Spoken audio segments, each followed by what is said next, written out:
प्यारे बच्चों, संसाधन एवं विकास में अभी तक हमने संसाधन नियोजन और संसाधन संरक्षण के बारे में पढ़ा है। आज हम संसाधनों के अंतर्गत एक बहुत ही महत्वपूर्ण संसाधन भू संसाधन यानी भूमि संसाधन के रूप में पढ़ेंगे। देखिए बच्चों, यह धरती ही है जिस पर हम खेती करते हैं, वन एवं वन्य प्राणी हैं, संचार एवं परिवहन की सुविधाएं हैं, जिसमें हम मकान बनाकर रहते हैं। तो ये सारी सुविधाएं हमें धरती से ही मिलती हैं। कुल मिलाकर हम रोटी, कपड़ा, मकान जैसी बुनियादी आवश्यकताओं के लिए भूमि पर ही निर्भर करते हैं। हमारी बुनियादी आवश्यकताओं का लगभग 95% भाग भूमि संसाधन से मिलता है। मानव जीवन की ये आवश्यक क्रियाएं भूमि संसाधन के बिना असंभव हैं। भूमि सीमित संसाधन है। भारत का भौगोलिक क्षेत्रफल 32.8 लाख वर्ग किलोमीटर है। सीमित संसाधन का अर्थ यह हुआ बच्चों कि जितना हमारा क्षेत्रफल है, जितना संसाधन भूमि संसाधन हमारे पास है, उससे ज्यादा ये बढ़ नहीं सकता। इसीलिए भूमि एक सीमित संसाधन है। भूमि पर विभिन्न भू आकृतियां आपने 9th क्लास में पर्वत, पठार, मैदान, द्वीप, प्रायद्वीप सब के बारे में विस्तार से पढ़ा है। अगर आप इसे दोहराना चाहें तो वीडियो के अंत में डिस्क्रिप्शन में दिए गए लिंक पर क्लिक करके आप ये अध्याय फिर से दोहरा सकते हैं। लेकिन संक्षेप में मैं आपको इनके अर्थ बताती हूँ। देखिए बच्चों, प्रायद्वीप धरती का वह भाग जो 3 ओर से पानी से घिरा हो। द्वीप धरती का वह भाग जो चारों ओर से पानी से घिरा हो। पठार मेज की आकृति वाला एक स्थल जो जमीन से काफी ऊंचाई पे हो। देखिए बच्चों, जमीन से काफी ऊंचाई पर है, परंतु प्राय पठारों से इनकी ऊंचाई कम होती है। प्राय बोला है बच्चों, हमेशा ऐसा नहीं होता, लेकिन आमतौर पर पठार पर्वतों से नीचे होते हैं। भू आकृतियां, सबसे पहले हम हिमालय पर्वत देखते हैं बच्चों। हमने 9th में भी पढ़ा था, भारत के उत्तर में हिमालय पर्वत। उसके बाद है मैदानी इलाका, यह है उत्तरी मैदान है बच्चों, और पूर्वी तट के साथ लगता हुआ इलाका भी मैदानी इलाका है।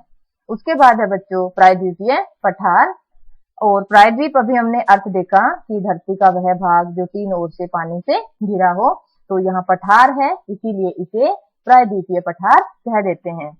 भू आकृतियों में आप पाई चार्ट देखिए बच्चों। मैदानी इलाका 43% है बच्चों। भारत में मैदानी इलाका है 43%। पर्वत है बच्चों 30% और पठार हैं 27%। ये विभाजन आपको याद रखना है। भू संसाधनों का उपयोग किन किन उद्देश्यों से किया जाता है, इसका अध्ययन हम करेंगे। सबसे पहले पढ़ेंगे वन।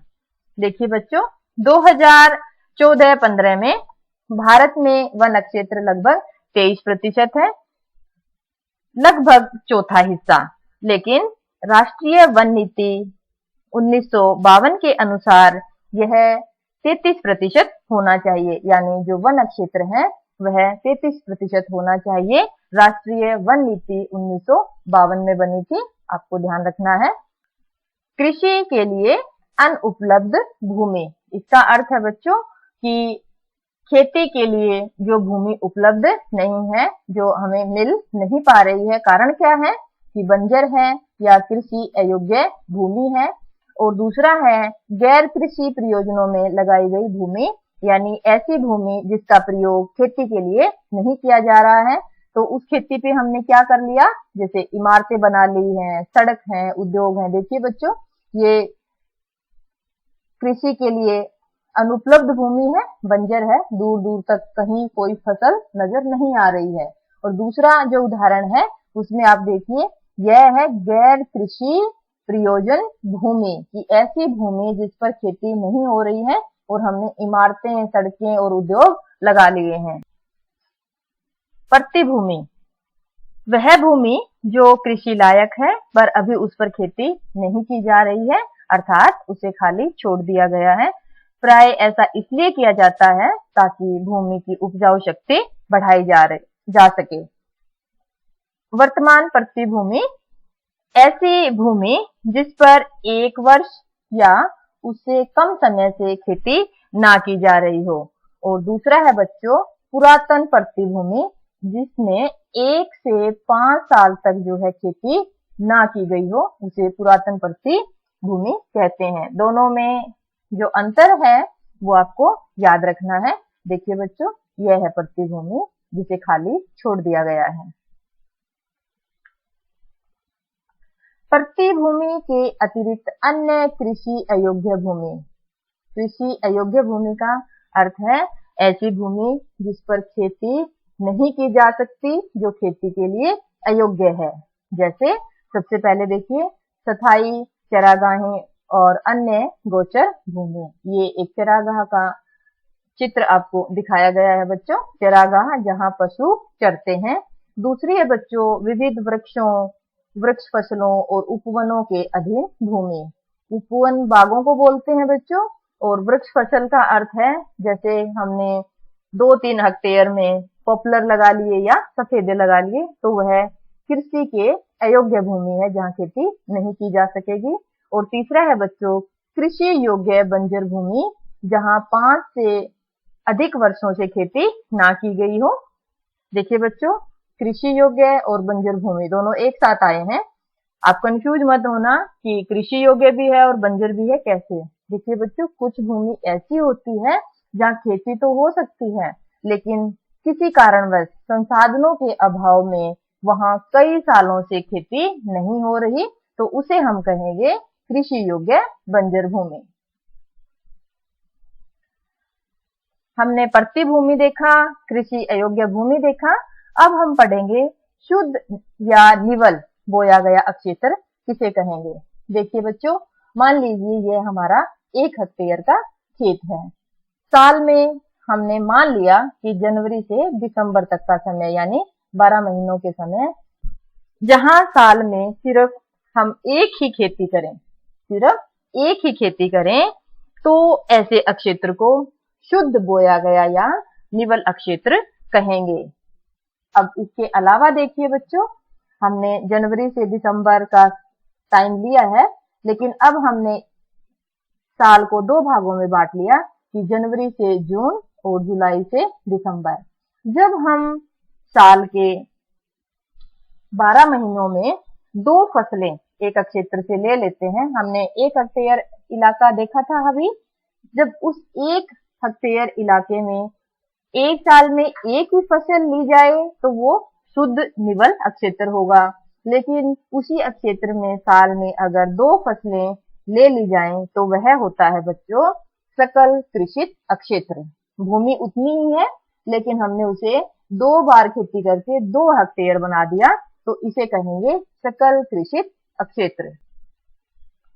भूमि का उपयोग किन उद्देश्यों से किया जा रहा है, आइए पाई चार्ट से प्रतिशत के आधार पर इसको समझते हैं। देखिए बच्चों, शुद्ध या निवल बोया गया अक्षेत्र ये 1960-61 का पाई चार्ट है, जो लगभग 46% के करीब था, और 2014-15 में यह घटकर 43% हो जाता है। कृषि के लिए शुद्ध बोया गया अक्षेत्र कम हो गया है। इसी के साथ अगर हम देखें गैर कृषि प्रयोजनों के लिए जो भूमि है, जिसमें इमारतें, सड़क और उद्योगों के लिए जो इस्तेमाल की जाती है, वह 5% से बढ़कर लगभग 9% के करीब हो गई है। इससे हम अंदाजा लगा सकते हैं कि शहरीकरण के कारण कृषि योग्य भूमि कम हो रही है, लेकिन फिर भी आधुनिक तकनीकों का इस्तेमाल करके, यह देखिए बच्चों रेड कलर है जो बंजर और कृषि अयोग्य भूमि को दिखा रहा है।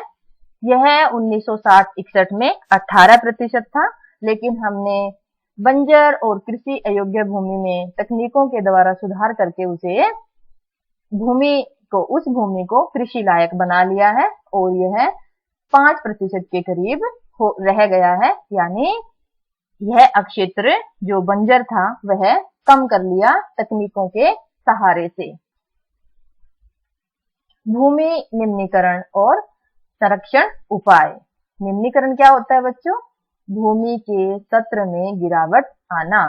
और संरक्षण बचाव, सुरक्षा कैसे हो सकती है भूमि की? हमने पढ़ा भूमि संसाधन है और महत्वपूर्ण संसाधन है, उसके सत्र में अगर गिरावट आती है तो वह खतरनाक है और उसको रोकने के लिए हमें उपाय करने चाहिए। सबसे पहले देखते हैं, पहला कारण है वन उन्मूलन। उन्मूलन का अर्थ होता है बच्चों समाप्ति, वनों की समाप्ति। वन मृदा अपरदन को रोकते हैं और वृक्षों की पत्तियां धरती की ऊपरी सतह की सुरक्षा करती हैं। लेकिन अगर वन खत्म हो गए तो मृदा अपरदन ज्यादा होगा और जो ऊपरी सतह है धरती की वो विनाश हो जाएगा उसका। इसके लिए उपाय है अधिक से अधिक वन लगाना। दूसरा है बच्चों अति पशुचारण। चरते समय पशुओं के खुरों से मिट्टी का कटाव होता है और वे घास और पौधों की जड़ें भी उखाड़ लेते हैं, जिससे मिट्टी की ऊपरी परत को नुकसान पहुंचता है। इससे बचने के लिए हमें चरागाहों का उचित प्रबंधन करना चाहिए। तीसरा है बच्चों खनन। खनन क्या है? पृथ्वी के अंदर से खनिजों को निकालने की प्रक्रिया। खनन के बाद खदानों वाले स्थानों को गहरी खाइयों और मलबे के साथ खुला छोड़ दिया जाता है। खनन के कारण झारखंड, छत्तीसगढ़, मध्य प्रदेश और उड़ीसा जैसे राज्यों में वन उन्मूलन भूमि निम्नीकरण का महत्वपूर्ण कारण बना है। इसके लिए हमारा उपाय यही है कि खनन नियंत्रण होना चाहिए। चौथा है बच्चों अधिक सिंचाई। पंजाब, हरियाणा और पश्चिमी उत्तर प्रदेश जैसे राज्यों में अधिक सिंचाई भूमि निम्नीकरण के लिए उत्तरदायी है। कैसे बच्चों? अधिक सिंचाई के कारण इन राज्यों में भूमि जल सत्र कम हो गया है, पानी बहुत नीचे चला गया है, जिससे जल की कमी सामने आई है। और इसी के साथ साथ इस भूमिगत जल से मृदा में लवणीयता और अक्षारीयता बढ़ जाती है, जिससे भूमि की उपजाऊ शक्ति भी कम हो जाती है। अब अधिक सिंचाई से बचने के लिए क्या उपाय करने चाहिए? सिंचाई प्रबंधन, जिसमें छिड़काव पद्धति है। दूसरा है बच्चों डीप वाटरिंग सिस्टम। इसमें क्या होता है कि पानी जो है वो सीधे पौधों की जड़ों में ही जाता है। तीसरा है बच्चों पाइप ऐसे बिछाई जाती है कि पानी सीधा पौधों की जड़ों को मिल सके। तो सिंचाई प्रबंधन भू संसाधन को बचाने का एक महत्वपूर्ण और आवश्यक तरीका बन गया है। भूमि निम्नीकरण को रोकने के लिए सिंचाई प्रबंधन अति आवश्यक है। पांचवा है बच्चों खनिज प्रक्रियाएं। खनिज प्रक्रियाओं में जैसे सीमेंट उद्योग में चूना पत्थर को पीसना, इससे वायुमंडल में बहुत अधिक मात्रा में धूल विसर्जित होती है और जब इसकी परत भूमि पर जम जाती है तो मृदा की जल सोखने की प्रक्रिया अवरुद्ध हो जाती है, जिससे भूमि निम्नीकरण होता है। उपाय क्या है? खनिज प्रक्रियाओं का भी प्रबंधन करना चाहिए। औद्योगिक जल निकास, जैसा कि आप चित्र में देख रहे हैं बच्चों, उद्योगों से निकलने वाला गंदा जल जब धरती से निकलता है, जहां भी यह जमेगा वहां का जो भूमि है वो निम्नीकृत हो जाएगी, वह भूमि बंजर हो जाएगी। तो औद्योगिक जल निकास का प्रबंधन भी भूमि निम्नीकरण को रोकने के लिए करना चाहिए।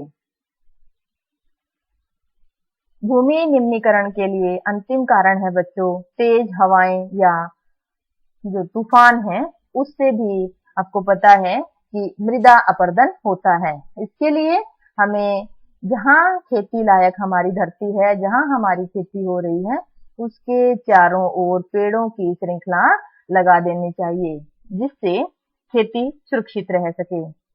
रेतीले टीलों में, आप चित्र में देखिए बच्चों, रेतीले टीलों में कांटेदार झाड़ियां लगाकर भी भूमि कटाव को रोका जा सकता है। तो आज हमने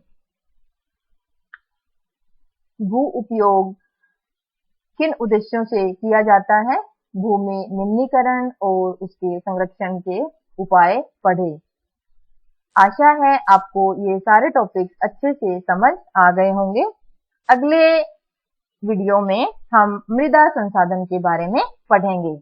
खूब पढ़िए, खूब मेहनत कीजिए। धन्यवाद।